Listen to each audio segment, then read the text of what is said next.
You are listening to Wicked Psychotherapists, a podcast where two psychotherapists show you that taking care of and learning about mental health doesn't have to be wicked hard.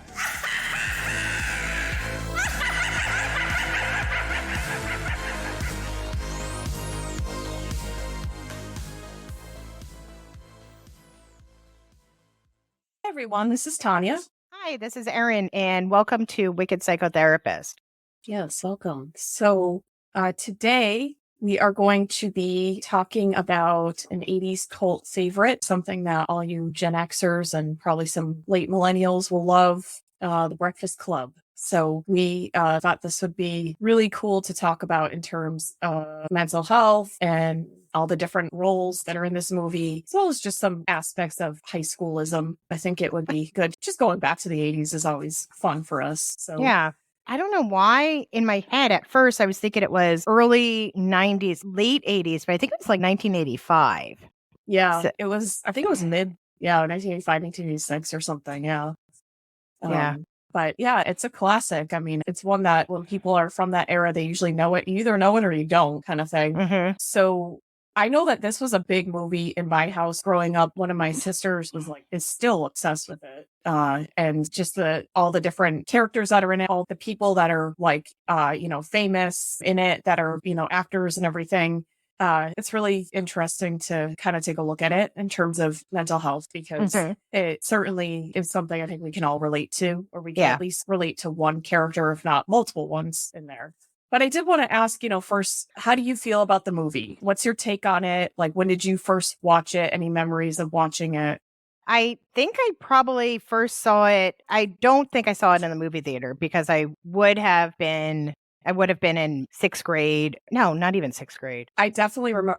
I did. I think I was only about 3 when this movie came out. So I know I saw it like on TV, probably on a tape or something. But I just remember whenever it came on, it was always something that my oldest sister, probably my 2 older sisters, just loved. And so I just watched it again and again, by default. And I just remember thinking wow, high school is going to be weird, and there's just so I wonder which one I am. And, kind of you really kind of dive into that thinking, if you watch it from a young age, you might not realize that this is a very, kind of, I think, individuated way of looking at different groups. Not to say that those don't exist, because they definitely do, but I think they're kind of more blended together. It's not as distinct, but I don't know. That depends on what high school you went to, your experience, things like that. I kind of felt like I related to the Brian, I think his name was, the nerd. I related to him a little bit. And then the basket case, just because she just kind of felt invisible. She was just kind of there and was weird, just being weird. So I kind of related to those two the most. A little bit the criminal too, just because, we're all in a dysfunctional family, and just kind of, I definitely could see which way he was going, his logic,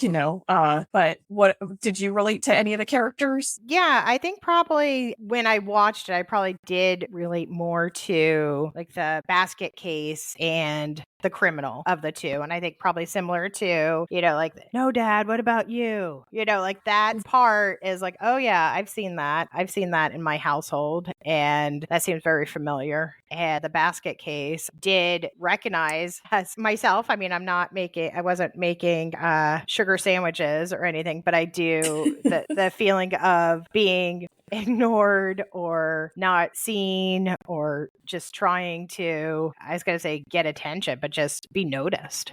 Yeah, for sure. She's one that I think not many people, really related to. I think she just kind of came off as weird, and people, when it was being discussed in my house, it was just, she's weird, and I don't know, just kind of strange, but, I definitely leaned towards her. Yeah. I didn't make the pixie sticks sandwiches, and I didn't put dandruff in paintings and stuff, or I hope not. Yeah. Show up at detention just for fun. I certainly didn't do that. But and definitely didn't come from a well-to-do family who just they just neglected me, kind of thing. But it was just, I don't know. I think she was a very relatable character, in the fact that she was I don't know what to do with myself. Nobody really sees me, and I don't know how to be seen, and I'm just weird, kind of. That's the way I related to her. But, I am kind of curious, we didn't really say anything about the jock or the princess with Claire, and what was the jock's name? Emilio Estevez? I can't remember his name. Andy or something? Yeah, Andrew, yeah. Yeah. Yeah, I mean, I never did sports growing up, so he was probably unrelatable to me. I had friends that did sports and family members that did sports and, my brothers and sister, but I did not relate to his struggles as far as he's just trying to get a scholarship for college because of wrestling. That was not very relatable to me when I watched it the first time. What about you? Did you relate to the Andrew person at all, or? I think not on the surface. I didn't relate to Claire at all, but I think with Andrew, I think he was trying to meet his dad's expectations. Yeah. He gave the Brian's friend a wedgie. Like he ended up in detention because he gave him like an atomic wedgie or did something. He ended up taping his butt together. I don't know if he used tape or something, but he ended up causing some like bodily harm to him.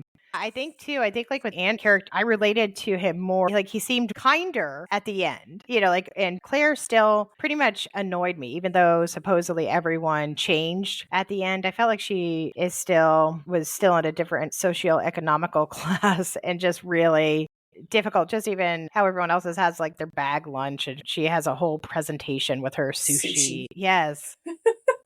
Who brings sushi to school like that? With like the little mat, the bamboo mat and everything. Yeah, I didn't really I just socioeconomic status and like having money and just kind of focusing on that. I guess just because it's the only thing that she can hide behind, that you can kind of see her humanity in that. And then with Andrew, I think his father was a bully. And so he needed to prove to him, hey, I need attention because and I'm really like this, the same type of person you are, that's kind of how you can see Andrew, the jock. And he, you can tell he felt really bad about what he did, that he didn't even want to do it, but he felt compelled to do it to kind of make this image for his father that he's just, one of the guys, one of the jocks. And who knows what else was going on at home where maybe his dad is like, okay, well, this is what defines you as, an athlete or as my son, or, and he didn't seem really upset that he was in detention, just that he didn't want it to affect the meet the following week and his potential scholarship. But he didn't seem upset that he had detention, the dad.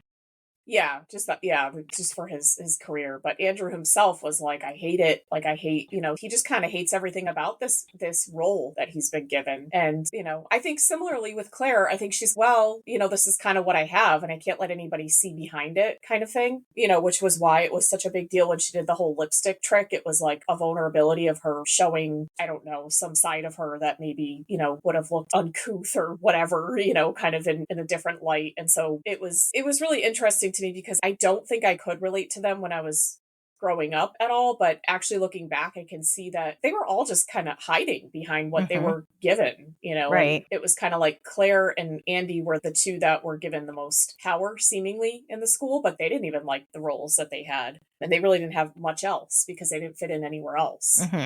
And so I can kind of see from that now looking back, but I think when I was, younger and in high school, I was just like, oh, they just need to shut up, kind of thing. I don't think I could really, understand that. But and sorry, go ahead. I was going to say, and the Anthony Michael Hall's character, even though he's a little dorky and, his reason for being in detention was, he was trying to kill himself. And it was, it's really, because he was struggling with, he got an F in a class and he brought a flare gun and the flare gun went off and everything. But when they talk about the clubs, when they're asking like, what type of things do you do, when they're asking about like different involvement, he actually seemed the happiest about all the clubs. He's like, I'm in physics club, math club, this, and he actually. And then Claire is like, no, she didn't really. Social clubs. Yeah, she's like, oh no, they need to be social clubs. He's like, but he's probably thinking like, but these are my friends. These are people that are like me.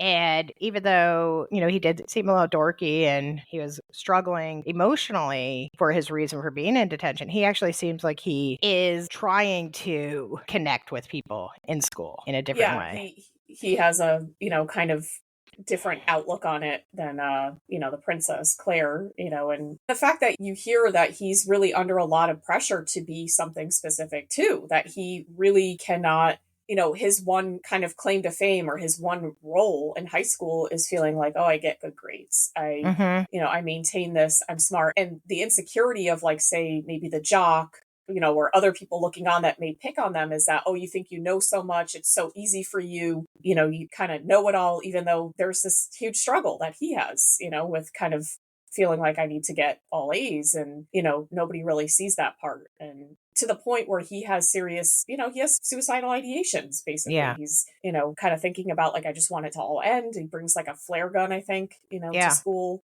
And so it's kind of these desperate, you see behind a lot of these masks that, they kind of see day in and day out. And, in high school, but also, if you apply that to the greater kind of society, you kind of wonder and say like, is there something to other people, that they're struggling with?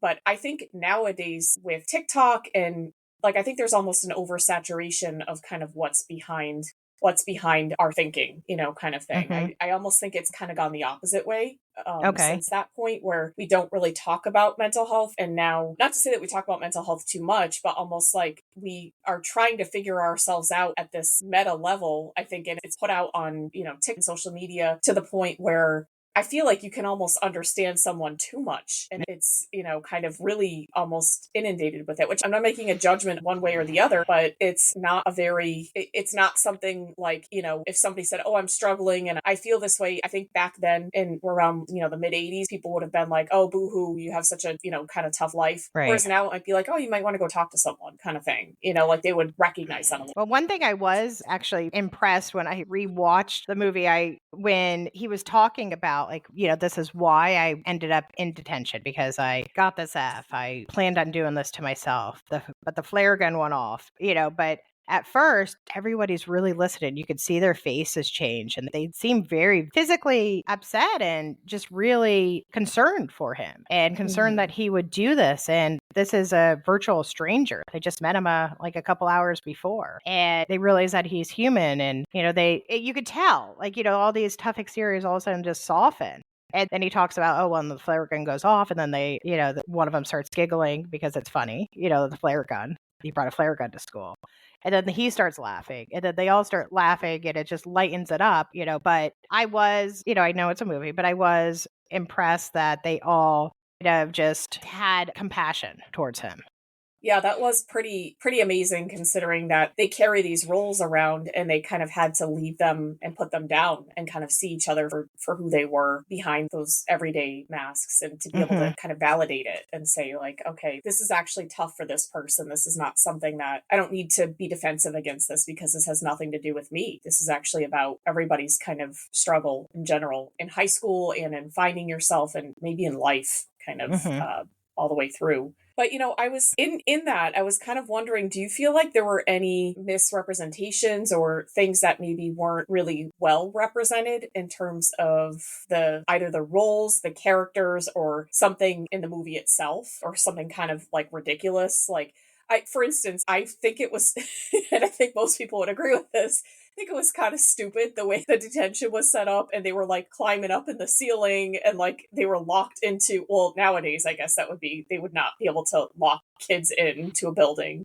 And how, how kind of almost violent the principal was towards, like, he really got incited by the criminal. Yeah. And, and maybe there probably were, back in the mid 80s, that probably was not all that unrealistic, but I guess it's kind of more in terms of like nowadays that would not happen. It just, I mean, that would be a lawsuit waiting to happen all around. Well, but it's also, there probably are a lot of things, like if you're in a Saturday detention, of course the teacher doesn't probably want to stay there too. It's like, I'm not in detention. Why do I have to be stuck with these idiots? But you would think that there would be some oversight. And that was kind of, you can't sit here, you're just sitting here, you can't get up.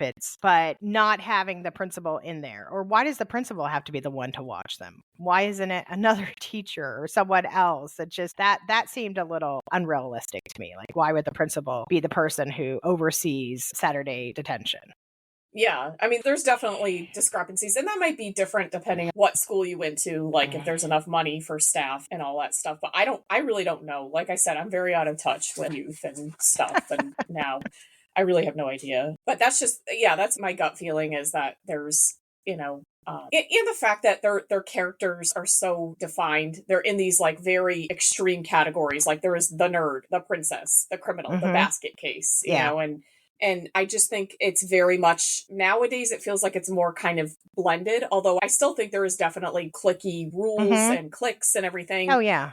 I mean, I think there's always going to be cliques. I think there always has been cliques. I think there always will be. I mean, it's just kind of how people think. And, you know, like even going back to like the movie Grease or even before that, like there's always been people who different, you know, like you like this type of music. I like this type of music. You like that, you know, you're in the same team of sports as I am, you know, whatever. It's very, and that people are kind of drawn to attracts like instead of venturing off. It's kind of scary sometimes for people to be friends with someone who might like something different than them, or their friends might not be in the same group as the other ones. It's just, so I think this movie tried to show, okay, well, you can bridge that gap of you don't have to stay in your little cliques all the time. And which, I mean, it is an extreme. It is so extreme. It's like, even with the little uniform, like, okay, well, I'm wearing my wrestling jacket. I'm looking like a princess. I'm, you know, dressed very, you know, criminal-ish. And it does seem like even like the Judd Nelson character, well, probably all of them were really just wanting some sort of I was going to say notoriety, but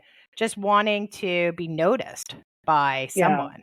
Yeah, and that's really evident, I think, even in their final essay that they decide to write together. I mean, they have Brian, the nerd or whatever, they have him write it, but I think it's about, you know, kind of saying like, you only see us in these roles kind of thing, but we have seen beyond that, you know, kind of thing. So even in the expectations from adults and people on the outside and kind of this, you know, social identity, how you define yourself, but saying like, is that really all that we are, you know, and is this what we kind of live off of? Is this what we go off of for the rest of our lives? Or do we start to see beyond that? Yeah. You know, it's really interesting because if you've ever been to a high school reunion, you know, you personally, I have not attended, but I think nowadays you can see on social media, you know, if you're friends with anybody, you can see there's big differences in how people used to be versus, you know, who they are, because I think they were able to explore themselves, you know, maybe in college or after high school, whatever they decided to do. Hopefully they've been able to explore different parts of themselves and realize, oh, I'm not just a jock. Oh, I'm not just this. I'm not just that. Right.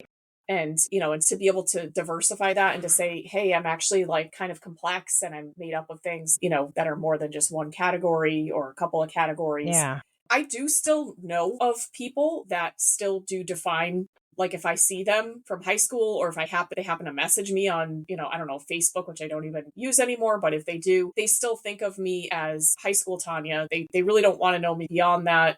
And it just kind of more points to the fact that they maybe haven't grown outside of that. And, you know, it's unfortunate. I think it's a little, you know, it's a little strange because you know, I'm 2 decades out from high school, and hopefully you would, you know, feel that there's some change, some growth in that. Yeah, I've had that same. It's weird, you know, because it's like, oh, wait, they just see me as this person I was or how I might have acted in, you know, like senior year or even a little bit after. And it's like, hopefully, I mean, I'm still, you know, part of that personality is still there, but I hope I've matured and I hope that I've changed and I've learned to embrace different parts of myself. And yeah, I'm glad I'm not the same as I was in high school. Oh, me too. Yeah. I mean, you're not under the same circumstances that you were, you know, like you're not in your home environment. You were able to get out there and choose, you know, a life for yourself. And even though, you know, you may have had some of this stuff from your childhood you had to deal with, you're able to go in a different direction, hopefully, you know, like in terms of most people, right? Yeah. But yeah, there is definitely I definitely know at least a few people that, I mean, they just are stuck in that. Yeah. You know, they kind of think like that's the way they are, and anything outside of that is fake. And it's just really, it's strange to me. It's very bizarre. Yeah. Or I grew up in a small town, so it's some people who stay there just kind of get stuck in that mentality too. Of okay, well, they had that role and that's pretty much who they are, who they evolve to. I'm not saying everyone who's a townie stays that way, but it does seem like a lot of people tend to, or a lot of people I've known tend to, or have the potential to stay in those roles. And I think for myself, moving far away, and far away from my home where I grew up, and also other things forced me to reevaluate things and to almost embrace who I maybe was when I was younger and who I am comfortable being now, But I think a lot of feeling like the basket case and the criminal and whatever else roles for me was probably stemmed from where I had to live, like where I was living. Mhm. And I didn't really have much say of that, during high school and middle school and everything. That was pretty predetermined. Yeah, it's very much like you're handed something and you can kind of do a little bit within that box, but then hopefully after that, when you leave home, you're able to kind of say, oh, wait, that's not me. Or, I remember, that took me a while to kind of, get away from that and to say, wait a minute, that's not even me. That's really not even. And when people would say things like, oh, but you're this, or you're that, like even a few years after, and I would be like, says who? You don't know if that was a mechanism that I was using to just get by, which it totally was, a lot of times. Yeah. I mean, I had a lot of different mechanisms I used to get by and survive. And that doesn't define that. I mean, it might have defined a moment of me, but it doesn't define, like 20, 30 years later, it's not who I am. Yeah. Yeah, it would be a very strange, and I'm glad I'm not in that spot. I'm really happy to be away from that, but I wouldn't even recognize that person. Like sometimes, I think it was a few years back, somebody said something to me, a person that I, maybe was sort of friends with in high school. And they said something about, well, I think you're someone who would just be nice to someone because, you're a very nice person. And I was like, I mean, I don't know. I think I was just kind of quiet. You don't really know if I was nice, it's not you really... you could have been thinking pretty crappy things about them, in your head. You could have been quietly plotting. You're like, oh, I really can't stand this person. Or I wasn't at all. Probably you probably were nice. I'm sure I liked this person, it wasn't them, but they were just kind of defining me right in front of me. And I was like, that's not there was a reason for why I was so quiet. There was a reason for this. And I realized that this dynamic was very much, with this particular friend, they really didn't want, they kind of just needed someone to be kind of a nice person who was laid back and to kind of be with them, and so we just don't, we don't really jive that well. And some people have gotten upset with me, think that I've changed and I'm like, well, yeah, of course I have, why haven't you? That's kind of bizarre to me. Yeah. And you don't need to, I mean, your part of you is still there, today, but you don't need to have those same roles and to be that same person. And yeah, it's interesting. I do kind of wish when I was younger, maybe I had a little bit of all of that. Like all of the different characters in The Breakfast Club. I wish, I always have I wish my parents would have done this. But I do wish that there might have been a little bit, more encouragement for maybe a store when I was little, or something. Or, maybe, I know the social economical that's, you can't really help that when you're, depending, when you have that many kids and different, your parents, but it's, you do, or more encouragement in school or, whatever. I wish there would have been a little bit of each little thing for me as child me or high school me or whatever. Yeah, I can see that. Kind of like a bit of a little bit of each of them kind of makes someone who's well-rounded sort of thing because they are in the extremes. And yeah, I mean, it definitely, I think, kind of puts you behind the curtain to saying, okay, what role do you play? And, how does it change? I think it is a little different now with social media. I think you can add in more aspects of your personality. I think more things are kind of talked about just by virtue of more things are out there, right? More ability to find those things. But I do definitely think, kids are always going to struggle and people are going to struggle on, how to socially identify. It's, or, where to go, how to do it. And I think this movie just gives a little bit of hope of, peeking behind the curtain of, this person might actually, really just be hurting. And their persona is really an entire defense mechanism against this. I mean, you never know. And which is so true then and now, even as adults, we never know what other people are going through, what other people are struggling with, or what's happening at home, or how they're raised, which, it does make you pause just even for a moment to be like, okay, well, maybe their interaction with me may not be because of me. Right. Yeah. It's, kind of, I think maybe being able to see outside of the social identity and kind of, you just feel so much in that struggle when you're around that age and maybe a little bit beyond that, even maybe even, all throughout your life, you kind of struggle as to like, where do I fit in?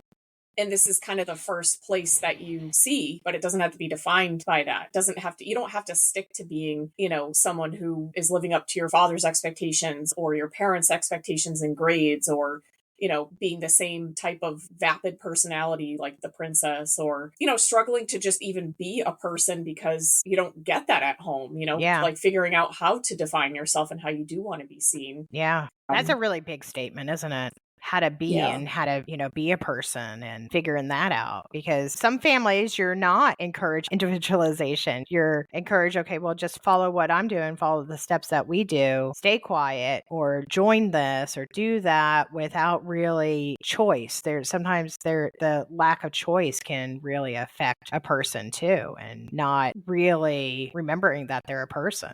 Yeah. And I think it's the system of it, the system of a family, the system of school and social identities. And I mean, I know that personally, with my family, I just was kind of not considered unless I was someone who was very nice or very helpful. And I still struggle with that a lot, nowadays. And it still is very much like, oh, you don't support me blindly or you don't, do this, then you're a jerk, kind of thing. Yeah. Can't be recognized. Yeah, I definitely felt like in my family, I had to have a few different roles. And I sometimes think about it when I was younger, like young, and then became a teenager or whatever. But in order to be seen or to, I felt like I had to be the one to fix stuff, then had to be noisy or had to be the criminal to get attention or like it's or just stay quiet and hide in my room. I did that. Like, I felt like I did that for quite a few years just to avoid the family. But then also it's like, why didn't they notice? But, that's, the whole system is messed up. I mean, it's just, there's a lot of things going on. And you and I both grew up with a lot of siblings. So yeah, a lot of siblings and alcoholism in my family. I mean, like my parents and stuff. Yeah. Yeah, a lot of things that can apply to, high school or just society, right? That depending on where you see yourself or how you've been treated, you'll start to project that onto the world. And it's about, maybe noticing that, hey, I don't have to be this, or maybe this isn't me, but maybe this served a purpose for this system, like high school or your family, and saying, this is not actually me. Yeah, it served a purpose. It helped protect you. Mm-hmm. Yeah. Absolutely. Yeah. I realize why I, in my, I've talked about this before, selective mutism, why I couldn't say anything. If I said anything and it was out of line with, people that needed to hear particular things or needed me to not say anything, it became almost like I just got this message that, it's just better to say nothing. Yeah. Absolutely nothing, because anything will get you into this point of being a bad person or being labeled as, I don't know, just these very negative things that, I absolutely feared. And it was completely, when I would try to bring that up, it was just completely invalidated. Still is to this day. So I just don't say anything with regards to that. Yeah. It is interesting how other people's perceptions or what they view as reality is so much different than the person who lived it. And like, just as you were saying that, I remembered like so often, like when whatever chaos or whatever was happening in my household, just hiding in my room with my big golden retriever and like one or two of my cats and just staying there and just, just because there weren't people always that wanted that I felt like I could talk to or notice me. And I think that's again being drawn to the basket case, for lack of a better word for that person. But it's hard. It's hard when there's chaos. And again, in the high school environment, like that movie is in, all kids, it's not every single kid's job to be like, oh, wait, is there dysfunction happening at your house? Me too. Like, let's right. Like, sometimes it does find. I mean, I know I did have quite a few friends that had similar family and similar experience, but it wasn't like we did a job interview. It just happened that, I don't know, maybe drawn to each other or noticed the sadness or the whatever it was. It's just something you have the markings. Yes. You don't get talked to at home. Or everything gets piled on you, and then they say like, don't talk. Yeah.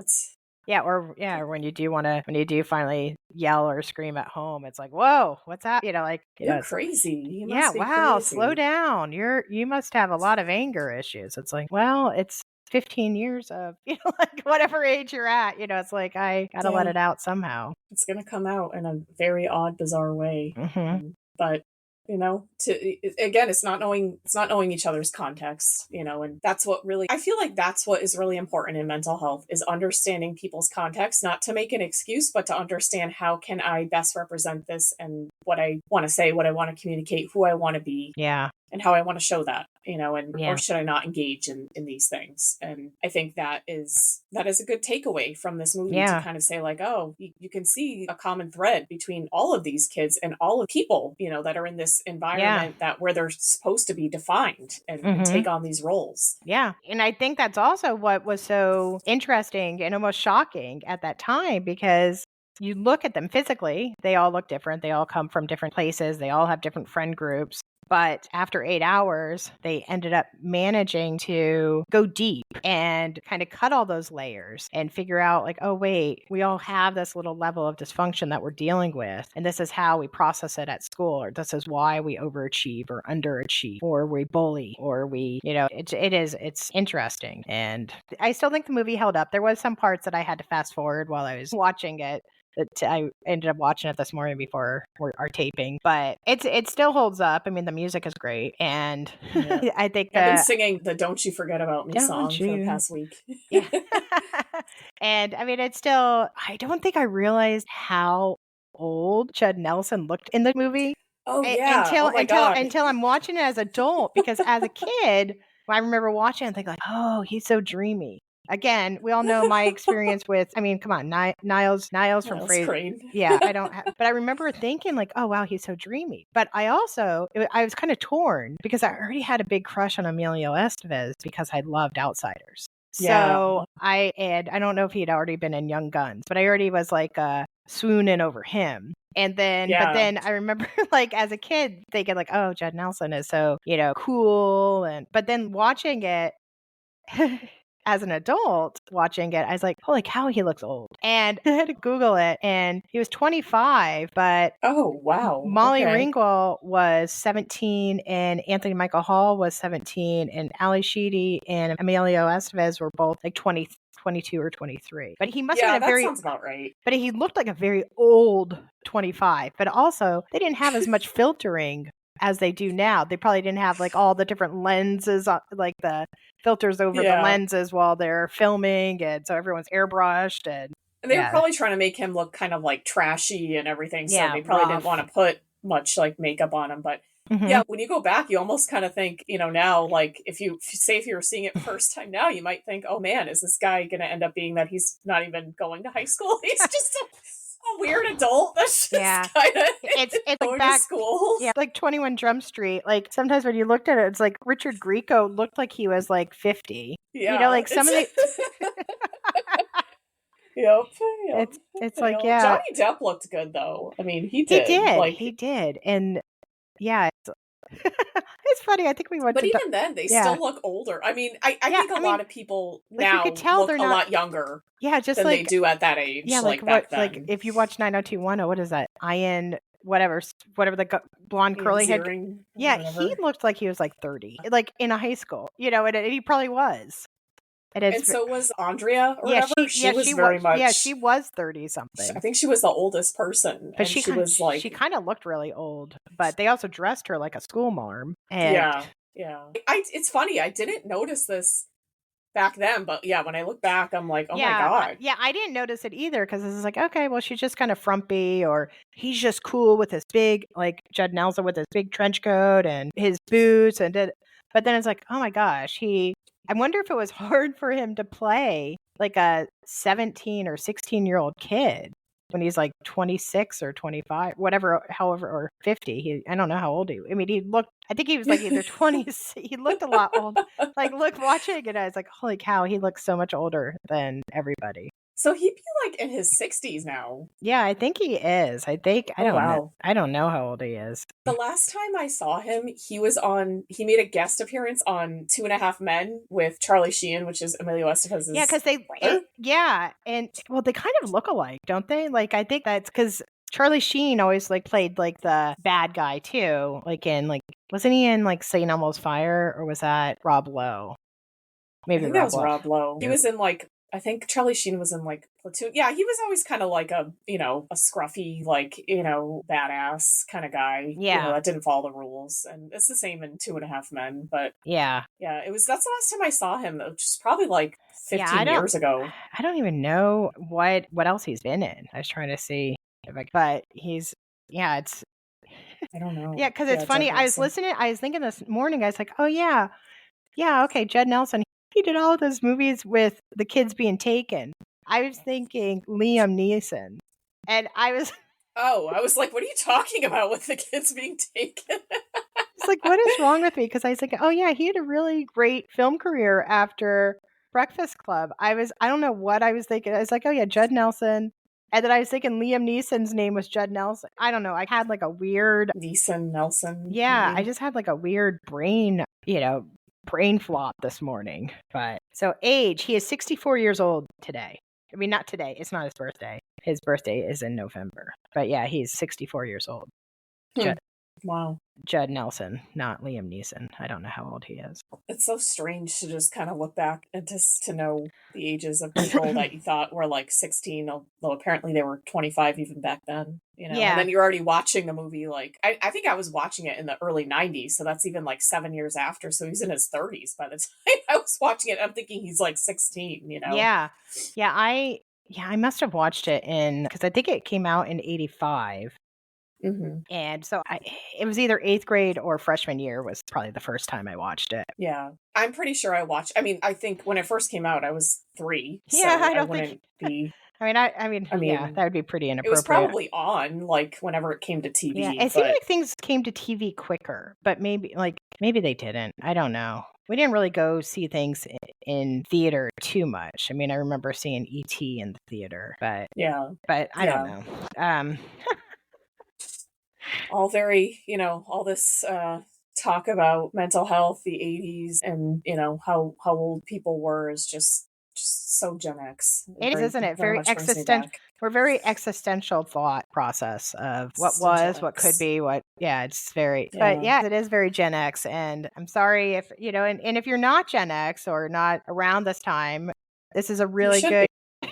You should. You know what? We're not apologizing for this because you should be. They say other generations is the greatest generation, but but enjoy it. We're trying to educate you on mental health topics that you might not be aware of. Yeah, or know you need. The given perspective of Gen X. That's a Gen X movie, if ever there was one. Oh, yeah. It's that, and I don't know if we'll ever do it. The Better Off Dead movie kind of always was one of my favorites. I think that was a John Hughes movie, too. Is it Matthew Broderick is like, I want my $2? Like, the guy's, like, chasing him. Oh, I remember that, yeah. I think I know, yeah. I vaguely remember that. Yeah, or Ferris Bueller. There's a lot of good stuff. Yeah, there's this. So don't worry. If you guys think we're going to stay current, we're going to always go back to the 80s or 90s every once in a while, just to throw off the scent. But it is. I mean, like, it's also fun. I mean, it is. I have heard that a lot of people are going back to, let's watch some of the classics.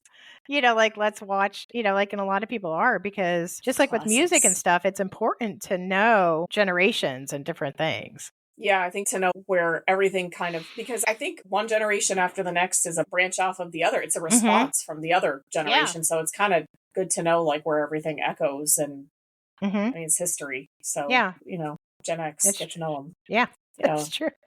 Say hello to one if you work with them or if you are one. Yeah. It's good. I'm a very late millennial, but we will let you in. We will let you in. You like the Golden Girls and you understand. Yeah. I definitely grew up with a lot of Gen X influence. Well, all your families were Gen X too, so you probably by default.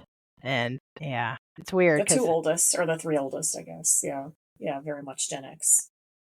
But yeah, me and my twin sisters, we were like early 80s, so we were kind of in I don't know, between. because you see some things, it's like, okay, up to, I've seen some that say up to 88. Then I see some that are like, nope, 79. It's really weird. Like the different. Yeah. Just by the feel, though, I would say I can definitely relate to millennial culture to a degree, but I don't feel like that's what I feel like I'm kind of half in, half out, Yeah. with both. Yeah. But, and don't really feel, I don't know. It's weird. I guess it depends on who you're around, maybe, that you kind of feel that way. Yeah. But, and the millennial generation is so long, too. I mean, it seems like it goes like, what is it, like 15 years? It's like a long span. Oh, is it? Yeah. So maybe that's kind of part of it, is that everybody kind of feels a little millennial, maybe. Yeah. Because there was just so much that happened, I think, technologically and like with social media. So people probably, that changes a lot. Anyways, we are getting off track, but which tends to happen. Yeah. If you're still with us, if you're still listening. Yeah. But we really hope you enjoyed this talk on the Breakfast Club and strolling down 80s memory lane, Gen X, all that good stuff. But yeah, so we hope you enjoyed this little stroll, this, look at mental health and these the Breakfast Club. These pretty cool characters. Yeah, so don't forget to leave us comments. Let us know if you have suggestions for future episodes. We always love that. Yeah. Don't forget to follow us on Instagram at Wicked Psychotherapists. Yep. And on Facebook, we are the Wicked Psychotherapists. And subscribe, follow wherever you currently listen to podcasts, or as you are right now, because you're listening to us right now. Hit follow if you just happen to find us. Click follow right now. Do it. Yes. Do it. Just do it. And don't forget, stay wicked. And keep your mind well.